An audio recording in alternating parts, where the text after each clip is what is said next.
Bon, je voudrais dire que c'est un travail, vous le savez, c'est un travail qu'on a commencé déjà, hein, il y a du temps, et c'est vraiment, ça arrive vraiment, c'est le moment propice pour que nous, on puisse travailler. Et... petite question. C'est même pas l'intervention, c'est juste pour nous interpeller très rapidement. Il est question de constituer une ASBL, quoi. On souhaiterait qu'au terme de cette rencontre, nous puissions sortir avec un comité qui s'en occupe concrètement. Pas seulement ici, mais aussi ailleurs, vous le savez. Et il faut qu'ensemble, on puisse s'entendre pour cette ASBL. On travaille quand même tous pour la même chose, pour la RDC. Hein. Bien sûr. Oui, j'ai vu des doigts, peut-être... Juste une question de clarification. Juste pour savoir qui est présent, de sorte à pouvoir continuer.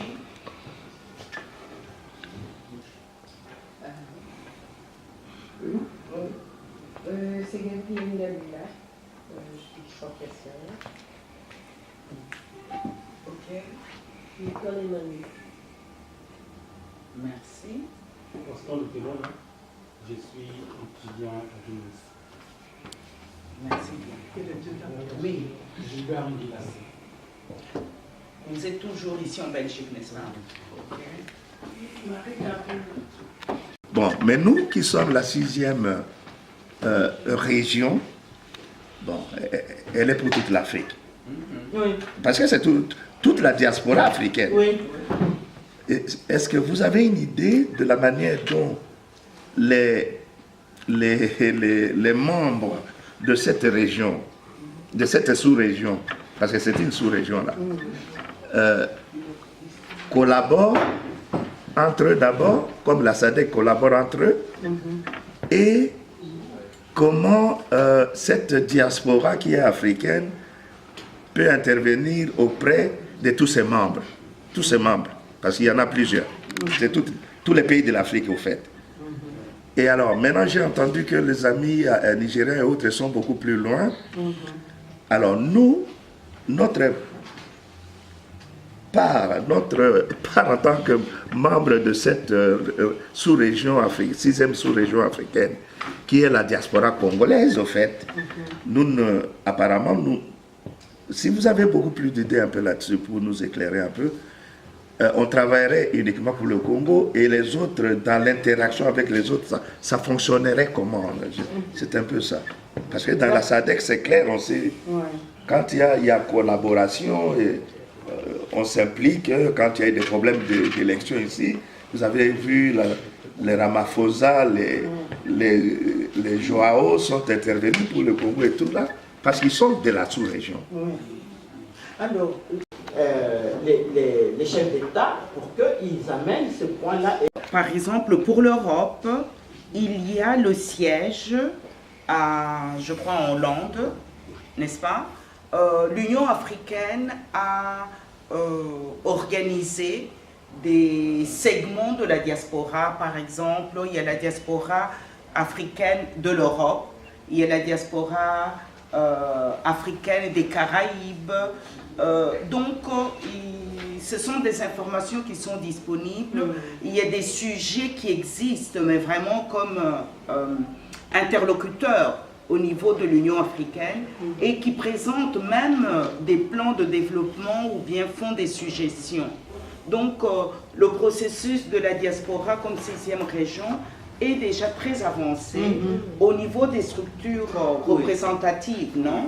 Maintenant, c'est à nous organiser, comme dit maman Suzanne, et pouvoir nous insérer dans cette organisation qui est déjà élaborée. Je vais compléter peut-être quelque chose rapidement. C'est juste pour que nous puissions revenir un peu, nous recadrer un tout petit peu. C'est que la démarche proposée par maman Suzanne est une démarche importante, indispensable.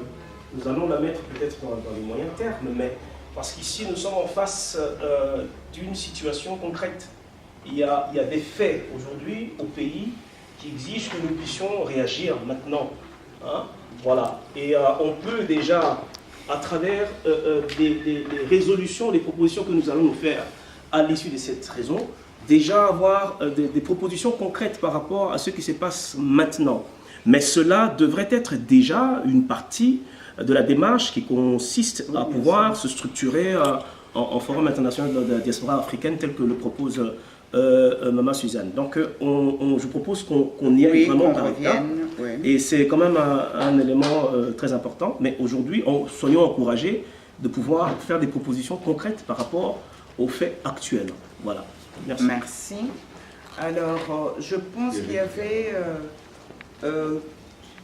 vous aviez demandé la parole ou... Non. Je voulais juste rebondir sur ce que... Mon frère qui m'intéresse, parce que bon, j'ai suivi vaguement par Eliezer et c'est elle qui m'a dit, écoute, ça va t'intéresser, écoute ça. Bon, donc je suis venu, je sais que je suis simplement artiste menuisier et c'est tout.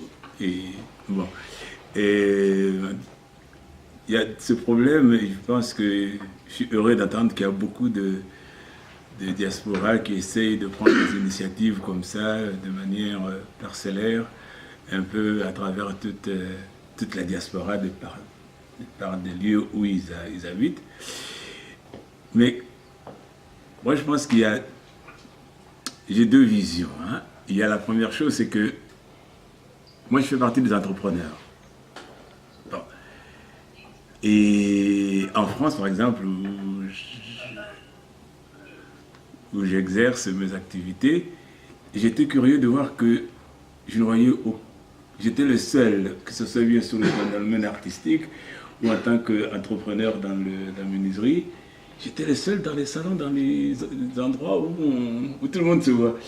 Alors ils étaient curieux de voir un négro du Zaïre au Congo, ou je ne sais pas comment on l'appelle, mais le Congo. Et ils ont vu des menuisiers en France, partout, mais ils n'ont jamais vu d'entrepreneurs en France. Congolais, jamais. Et puis je suis toujours le seul à me balader dans tous les forums parce que je veux être informé partout. Bon. Et je me disais, est-ce qu'en France, il y a non seulement qui sont les structures d'entrepreneuriat congolaises ou d'autres entrepreneurs avec lesquels nous pouvons faire un réseau et partager nos expériences de terrain. Hein, que nous puissions nous dire, écoutez, voilà, on a telle problématique, que devant l'administration, on a ceci, est-ce qu'on peut faire? Parce que nous savons tous, en tout cas pour ceux qui sont du terrain, savons qu'il y a deux luttes. Il y a la lutte d'abord en tant qu'entrepreneur de gérer son entreprise et de la faire vivre, hein, et de tenir les bilans et tout ça, ça on le savons. Mais aussi nous savons que nous avons aussi une certaine discrimination, une certaine barrière. Est-ce qu'elle est nécessairement raciale? Non. Peut-être oui, peut-être non, parce qu'on n'a pas fouillé. Parce qu'on n'est pas nous-mêmes organisés comme... on n'a pas 2 ou 3 ou 4 personnes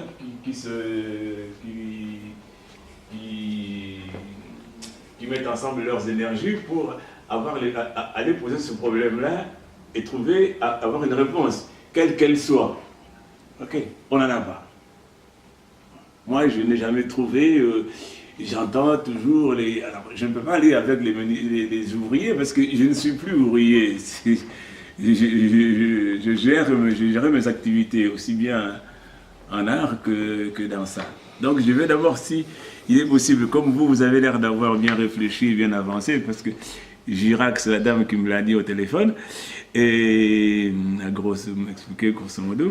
Et j'aimerais bien, s'il y a possibilité d'avoir une base de données quelque part, afin que nous puissions nous-mêmes déjà nous voir entre nous, et échanger des idées, des forums. Voilà le premier des forums qui m'intéresserait, d'en faire partie de ces gens-là qui ont, aussi bien en Belgique que nous en France, ainsi de suite. Quels sont les problèmes au quotidien que nous avons, même des fois des problèmes de trésorerie ou de dire voilà comment moi je m'y prends, comment c'est ça qui fera que déjà on se connaît. On a déjà, on paye les impôts, on paye les salariés, on sait ce que ça veut dire que payer, parce qu'il y a le côté informel qui est très important dans le milieu africain, congolais. Donc on a ce genre de problématiques qui sont sur le terrain, qui font que si nous voulons être dans un pays, être vraiment des gens qu'on pourrait accepter au Congo, hein, il faut qu'on vienne à dire, voilà, moi j'ai monté une entreprise qui a fait telle année, voilà ce que ça fait. J'ai été confronté à la réalité et au langage du métier avec les interlocuteurs qui sont blancs, ou voilà, j'ai eu des ouvriers blancs, j'ai eu des ouvriers noirs. Oui, c'est ça, c'est ça l'expertise pour moi. C'est cette expérience-là de terreau qui est important. Et que maintenant, quand j'arrive au Congo, les gens du Congo savent que ce mec-là, il a telle entreprise qu'il ferait une succursale, déjà, ce serait pas mal déjà, hein, là-bas, et qu'il y a déjà... Parce que même le Congolais, il voit toujours les gens qui viennent à l'étranger comme des gens qui sont un peu des charlatans, des mecs qui ont du bagou, ils jouent la mécanique avec beaucoup de français et rien dedans. C'est ça l'image, hein, je crois. Nous, on est là pour rouler des mécaniques, on arrive là-bas, toutes les nanas tombent parce qu'il a fait 20 ans, il a fait 50 ans en Europe. Excusez-moi, je n'ai pas très bien compris. Ou vous soutenir dans l'initiative de créer ce réseau? Oui, si il existe, si ces réseaux existent, et que moi, de chez moi, je peux savoir, tiens, si j'ai besoin d'informations, au lieu d'aller nécessairement au salon des entrepreneurs qu'il y a tous les ans au Palais des Congrès à Paris, où il y en a beaucoup, hein, plein de partout, je vais souvent là-bas. Maintenant, j'ai d'autres projets parce que j'ai arrêté un peu une partie de mes activités à ce niveau-là, mais j'ai beaucoup d'autres projets sur lesquels je travaille, et donc j'aimerais bien échanger actuellement. Excusez-moi. C'est une dame qui travaille justement avec des réseaux des entrepreneurs. C'est Madame Liliane Kisimba. Elle est où? Liliane Kisimba. Il faut que je retrouve... C'est la dame qui a écrit dans notre livre là. Sur le... Oui, sur notre livre, dans notre livre. Mais je vais vous donner les... Après. Hein. Merci, merci madame. Parce que moi, c'est ça qui m'intéresse, ça me parle, moi. Sans couper, c'est que... d'aboutir à une base de données. C'est-à-dire, à notre dernière réunion qu'on a eue il y a peut-être 2 semaines ou 3 semaines, nous avons demandé à tous les relais, parce que je vous ai dit nous avons 15 pays où nous avons des gens qui sont nos relais. On leur avait demandé que chacun, dans le pays où il est, de faire une base des données de tout ce qu'il y a comme expertise congolaise dans ce pays-là. Alors, ça nous permet, alors en ce moment-là, de centraliser. On va faire un site internet, par exemple, où il y a tout ça. Alors maintenant, si par exemple, il faudrait faire un transfert de connaissances ou de compétences de technologie sur le terrain, ou s'il y a des projets, par exemple, que devrait accompagner le gouvernement, ou bien des projets qui doivent se mécaniser sur les terrains, et pour lesquels il y a un besoin d'une expertise particulière, on sait tout de suite que voilà, dans cette base des données, il y a moyen de faire appel à monsieur Oulumba, ainsi de suite. Voilà. Et que cela soit aussi notre responsabilité, c'est que c'est pas pour rien qu'on fait passer le formulaire pour les renseignements. Je ne sais pas si on a prévu la rubrique profession ou ce que vous faites. C'est toujours important pour nous de savoir qui vous êtes. Ça nous permet effectivement d'enrichir la base de données qui est en train de se mettre sur pied. J'aimerais bien que d'ici je parte à Paris avec vos coordonnées et savoir si vous avez des réseaux aussi, afin qu'on puisse parce que tout le monde est sur LinkedIn et sur des réseaux comme ça. Non, ici c'est vraiment quelque chose d'assez spécifique, où nous nous disons que la diaspora congolaise est une réserve stratégique où il y a de l'expertise qu'il faudrait utiliser par rapport à des projets concrets. Maintenant, avec éventuellement l'accompagnement de l'État. L'État congolais a un plan de développement, ils ont des projets, ils ont des actions à mener quel peut être alors notre rapport à nous? Et là, c'est possible d'aller puiser dans cette base des données et faire des propositions, par exemple. Et ça n'exclut pas non plus le fait que l'entrepreneur lui-même a aussi des projets dans le secteur qui est concerné. Et c'est l'objet de la réflexion. Comment est-ce que, finalement, vous avez votre projet dans le secteur de menuiserie, là-bas, par exemple au Congo, comment est-ce que vous pourriez le réaliser avec autant de facilité? Comment est-ce que vous pouvez avoir la facilité de créer de l'emploi? Comment ça peut être bénéfique pour vous-même? De quelle manière, quelles sont les propositions que nous, on peut faire pour que le gouvernement qui est là appuie de manière à ce qu'il y ait des facilités? C'est un peu tout ça aussi, quoi. Voilà. Excusez-moi, souvent quand je démarre, je suis compteur, hein, excusez-moi, c'est des formations professionnelles. Voilà. Le problème, c'est quoi? C'est que pour servir au Congo, on n'est pas nécessairement obligé d'être sur place. Mais on doit travailler à synergie avec ceux qui sont là-bas. Oui. Bon, c'est ça le plus important. Parce que, comme on dit, ne me donne pas à manger, montre-moi comment la trouver. Bon, alors, donc, voilà. Moi, je pense que avec un travail que nous pourrons déjà faire nous-mêmes avec les bases, l'interaction qu'il peut y avoir entre nous, les entrepreneurs, ou ainsi de suite, l'État congolais a besoin de ce genre de données, parce que pour dire, ben voilà, si j'ai besoin, au lieu de faire appel à un technicien de machin, il y a en Suède, il y a telle société, tel Congolais qui travaille là-bas, qui connaît bien le terrain, qui a ceci, qui peut nous apporter son expérience. Donc, du coup, pour faire travailler ceux qui sont là-bas. Parce qu'attention, aujourd'hui, j'entends, il y a une chose, hein, j'ai suivi avec des réseaux, il y a des gens qui commencent à en avoir ras-le-bol de toute la diaspora qui est descendue depuis que Félix est au pouvoir. Parce qu'ils disent que, écoutez, c'est eux qui sont en train de s'accaparer de tous les postes, et nous prenons nous pour des imbéciles. Alors que c'est nous qui avons souffert, c'est nous qui avons reçu les lacrymogènes, c'est nous qui avons reçu les balles, c'est nous qui mourrons. Alors là, vous risquez de vous faire éjecter, mais sérieux quoi. Au lieu de créer l'osmose avec eux, ils vont se braquer. On va se dire que non, ils viennent ici parce qu'effectivement, nous avons une mentalité plus à avoir des devoirs. Parce que là-bas, l'assistanat, c'est... Je peux vous dire que Gérard a terrain. Donc, ce sont des choses qui seront corrigées éventuellement, ou bien quand bien même, comme Gérard, ou bien Girac avec la diaspora congolaise en général, bien entendu, c'est notre devoir et notre attention.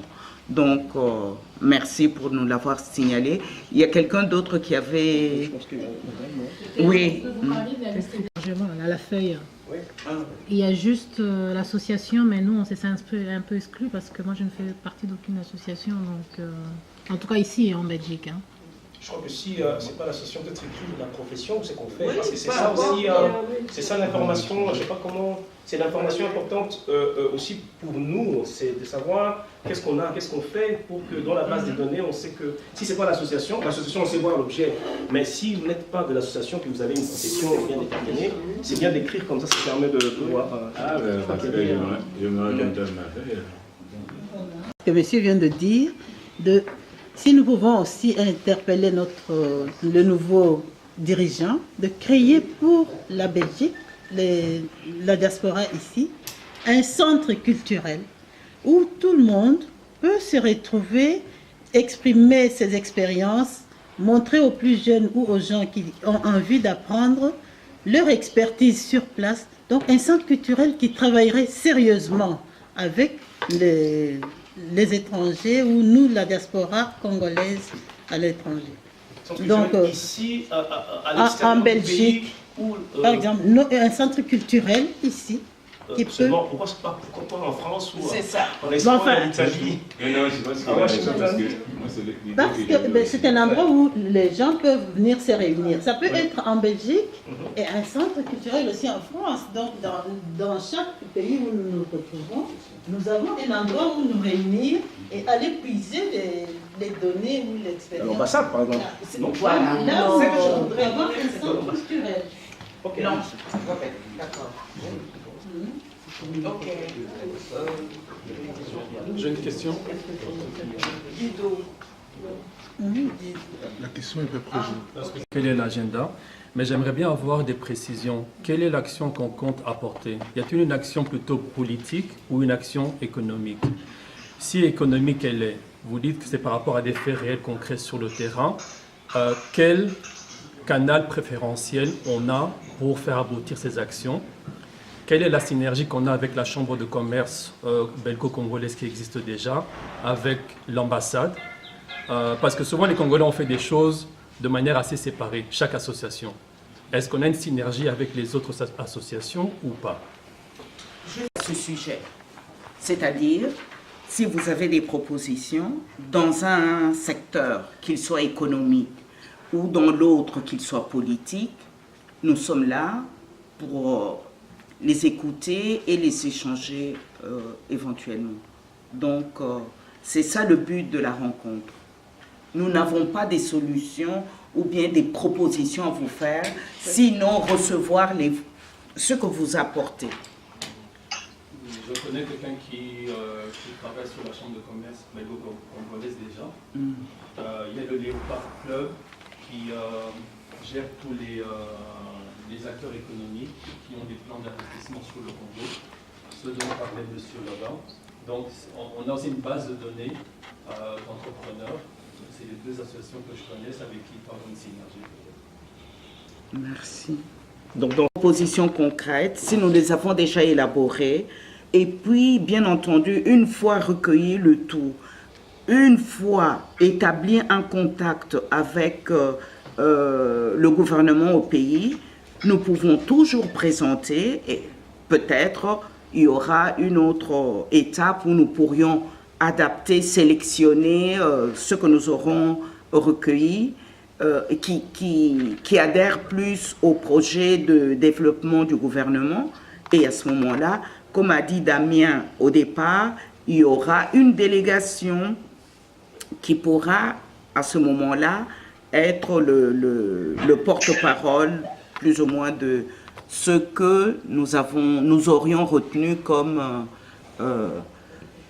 projet ou proposition importante ou intéressante. Je vais compléter, hein. C'est-à-dire que la ligne directrice principale du régime actuel est claire: vaincre la pauvreté. Oui. Tout leur programme tourne autour de vaincre la pauvreté.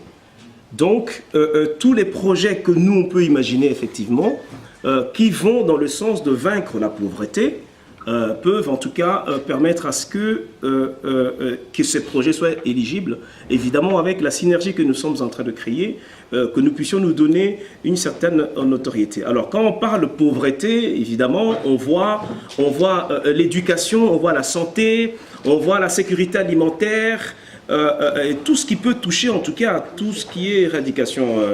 Et je voudrais aussi nous rappeler que ne vous en faites pas, il n'y a rien au Congo. C'est très grave les informations que nous avons, il y en a certains que nous ne saurons pas donner parce qu'évidemment il y a des caméras, mais il y a rien. C'est-à-dire que nous devons, il y a tout qu'il faut amener. On a eu vraiment l'impression que selon les infos, le régime avant a vraiment fonctionné pour garder soit le statu quo ou vraiment détruire. Il n'y a rien. On n'a pas géré. Il n'y a rien, absolument rien. Alors c'est pour cela, nous sommes en train de nous dire que c'est maintenant que la diaspora, avec tout ce qu'il y a comme connaissance, expertise, des réseaux, il y a moyen d'apporter quelque chose. Mais c'est vrai qu'il faut que ça tombe sur un terrain fertile. Terrain fertile, c'est les besoins qu'il y a là-bas. Vu que la vision, c'est vaincre la pauvreté, alors que les projets se dirigent vers ces choses-là. Mais maintenant, au-delà de ça, il y a maintenant d'autres propositions qu'il y a moyen de faire. Je parle par exemple dans les secteurs de la sécurité. Ça n'a rien à voir avec la pauvreté, hein, mais domaine de sécurité. Nous avons quand même ici aussi, dans la diaspora, des Congolais qui ont évolué dans ces milieux-là, qui peuvent apporter des propositions concrètes. Je donne un exemple, la réforme de l'armée, la réforme de la police. Hein, ce sont des choses que nous ici, nous pouvons apporter pour dire, tiens, voilà, nous on travaille, je suis militaire dans l'armée, voici comment c'est structuré là-bas, voici des choses qu'il y a moyen de corriger par rapport à ce qui est existant. Ça, c'est vraiment des éléments en plus qu'on peut apporter en dehors, évidemment, de la ligne directrice qui est là. Et maintenant, ici, il faut aussi dire que, c'est vrai, chacun a un projet. Ça, c'est clair qu'on ne peut pas penser qu'on va faire un projet commun, non. Ça fait que chacun a un projet. Moi, je suis expert dans le secteur des énergies renouvelables. Papa, il est expert dans tout ce qui est menuiserie. L'autre a de l'expertise dans la santé. Chacun est dans son créneau. Et tous ces créneaux, tous ces domaines, en tout cas, convergent vers l'éradication de la pauvreté. Mais maintenant, nous, ce qu'on veut, c'est de dire, d'accord, j'ai un projet dans le secteur de la menuiserie.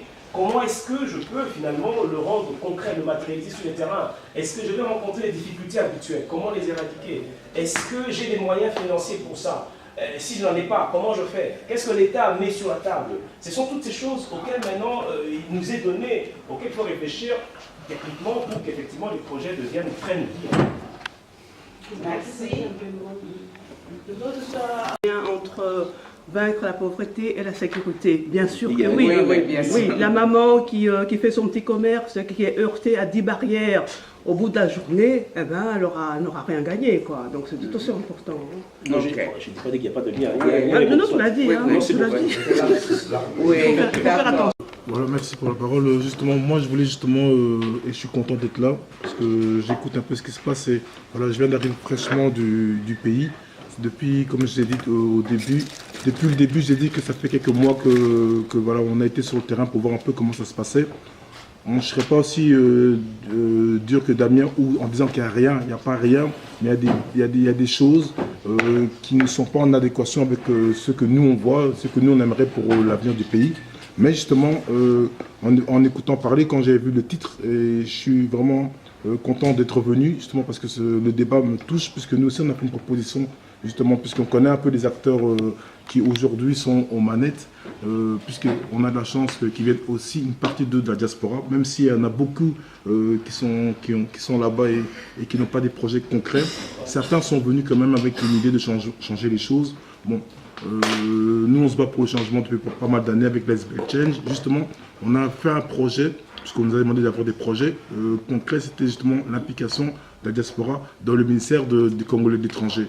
Voilà, ce ministère existe déjà depuis pas mal de temps, donc ce n'est pas une invention qu'on pourra apporter, mais justement, on pourra apporter dans ce ministère-là quelque chose de concret. Justement, profitons peut-être du fait qu'il n'y a pas encore de ministère pour justement apporter des propositions concrètes, par rapport à la personne qui pourrait être choisie, mais surtout par rapport au programme qu'on pourrait donner à ce ministère. Et tout ce que vous dites correspond au dossier qu'on a déjà monté, que après, bon, j'ai pas prévu de le divulguer aux gens, mais c'était vraiment un projet justement qui consistait à réorganiser la diaspora, mais en partant du principe que la diaspora n'est pas aussi forte qu'elle devrait l'être parce qu'elle-même, elle n'est pas organisée. Voilà, on peut prendre du temps à expliquer la mauvaise organisation du pays et des institutions nationales, mais on pourrait nous-mêmes se poser la question comment ça se fait que nous-mêmes, en tant que diaspora, on n'est pas encore capable, on n'a pas encore été capable jusqu'à aujourd'hui à s'organiser. Ça fait pas mal d'années qu'on lutte chacun de son côté, que chacun a des idées, des propositions, mais on a été incapable de monter des structures où on gère une économie commune, on gère justement une base de données commune. Il y a un centre de Léopard, il y a des Congolais. Il y a aussi pas mal de petites associations qui chacun œuvre de son côté, mais ceux qui risquent de m'effrayer. Et c'est pour ça qu'on a avancé de manière en mode solo, en tout cas avec des partenaires, pas seulement de Change, mais seulement des partenaires individuels. On a pu reconnaître leur qualité dans tel et tel domaine. C'est que une des difficultés de la diaspora congolaise, c'est qu'elle a du mal à travailler en synergie. Et que des fois, en voulant trop s'unir, eh ben c'est là qu'on va perdre beaucoup de temps et que justement on ne va pas évoluer parce que tout le monde voudra exposer son intelligence, ses capacités, et X, Y, Z. Alors on va perdre beaucoup de temps, on va faire des débats, des discussions. Et puis après, les choses vont faire que certains vont être aux manettes et d'autres vont continuer à discuter. Nous, on a des propositions concrètes, justement où on a élaborer un dossier qui reprend tout ce que vous dites un peu, d'abord un centre culturel qui permettrait justement aux gens de la diaspora et aux gens qui ne connaissent pas la diaspora congolaise, des étrangers, de justement arriver dans un espace où on leur parlerait de notre culture, de notre identité, de notre qui nous sommes réellement, pour que justement qu'on change cette image à l'extérieur du Congo. Mais aussi, il faut imputer à la jeunesse cet amour du Congo. Elle n'a pas, les jeunes entrepreneurs, on en a beaucoup ici, des jeunes entrepreneurs congolais, d'origine congolaise, parce qu'ici on mélange les Congolais du Congo et les gens qui ont changé d'identité, mais qui sont pour eux toujours des Congolais, puisque leurs parents sont congolais, et on a notre culture congolaise qu'on voudrait revaloriser. Cette jeunesse-là a besoin aujourd'hui d'avoir une nouvelle image. Elle a besoin aussi, par rapport à notre discours et par rapport à la manière qu'on fonctionne, d'avoir des nouvelles données, pas fonctionner toujours de manière sans critiquer, trop théorique, trop long dans les explications ou dans le concret. Il n'y a rien de concret. Aujourd'hui, je suis très content d'entendre des propositions concrètes. Je vois un entrepreneur et dans le projet que nous avons proposé, il y a une branche économique qui ne parlera que d'entrepreneuriat. Et justement, la proposition que nous avons faite au gouvernement, qui serait telle ou telle, c'est pas très important pour nous justement. On n'est pas en mode derrière un politicien, mais on est derrière une population et on veut tellement que notre pays évolue qu'on s'est dit qu'à un moment donné, il fallait absolument s'impliquer dans ce changement-là. Il y a une branche culturelle, parce que pour nous, l'identité, la base même de l'individu, c'est le centre. Il faut mettre l'individu au centre de toute chose pour après apporter des mesures de sécurité, un travail avec les forces de police, l'armée. Il y a des propositions dans le projet que nous on a. Après, sûrement on aura un mail où tout le monde sera dedans et je réfléchis faire l'erreur ou pas, mais en tout cas de divulguer l'information parce que je pense que le dossier il est loin d'être parfait parce qu'on a encore des jeunes, on a encore des gens qui sont pas l'expérience. Quand j'entends maman Suzanne, chaque fois elle m'impressionne parce qu'elle a déjà travaillé avec des acquis qu'elle a que nous on ne peut pas avoir et qu'on a dans nos études, mais que son travail du terrain pourrait apporter justement à cette jeunesse, justement l'espérance qui demande.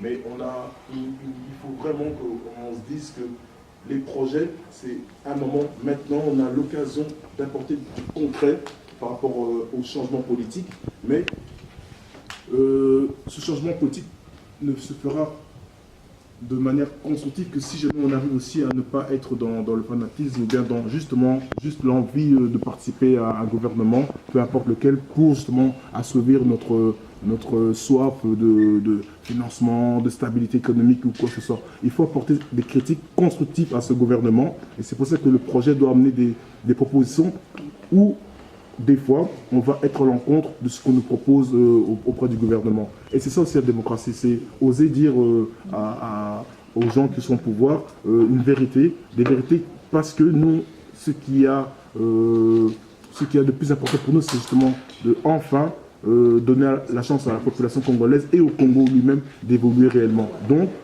dans la démocratie, il y a les gens qui sont au pouvoir et on ne peut pas les contester, mais il faut aussi leur apporter une critique de manière constructive et positive.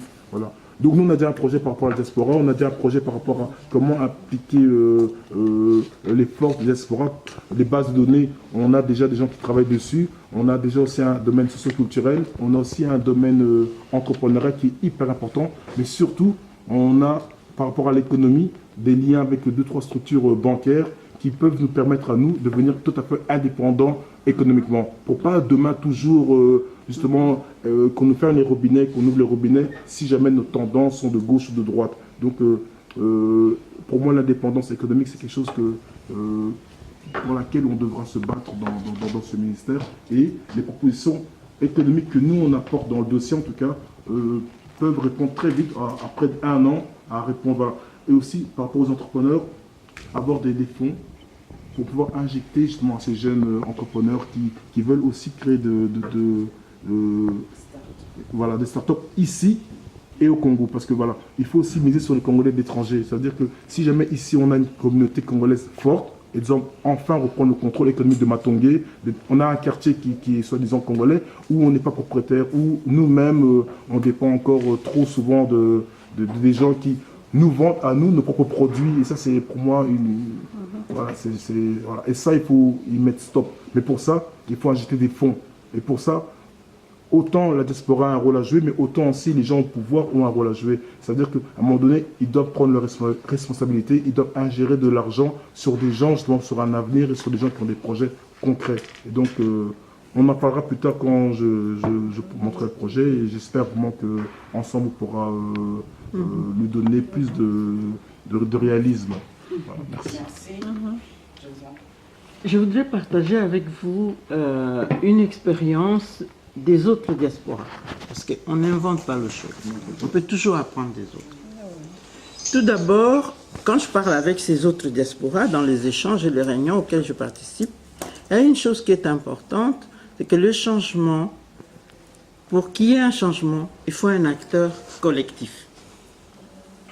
C'est que eux, ils m'ont fait comprendre, c'est que bien sûr, les individus sont là avec leurs caractéristiques, avec leurs atouts, avec leurs... c'est très important.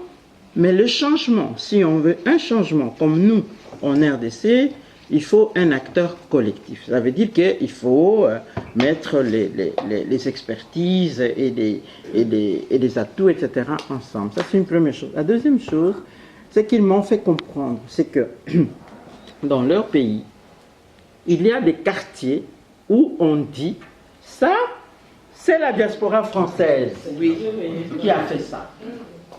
Ce dispensaire-là, ce travail social, dans tout ce quartier-là, c'est la diaspora, je sais pas moi, polonaise qui l'a fait. Et moi, j'espère vraiment qu'un jour, nous, on arrivera aussi à cela. On sera des acteurs collectifs et on pourra dire, voilà, ce quartier-là à Mbuji-Mayi, c'est la diaspora italienne qui l'a fait. Ce quartier-là à Kinshasa, c'est la diaspora, je ne sais pas moi quoi, belge, qui l'a construit. Mais pour ça, c'est pour ça que moi je suis toujours présente dans des assises comme ça, parce que c'est seulement quand on est ensemble qu'on peut arriver à faire des choses ensemble. Alors la question de l'idée que donne la diaspora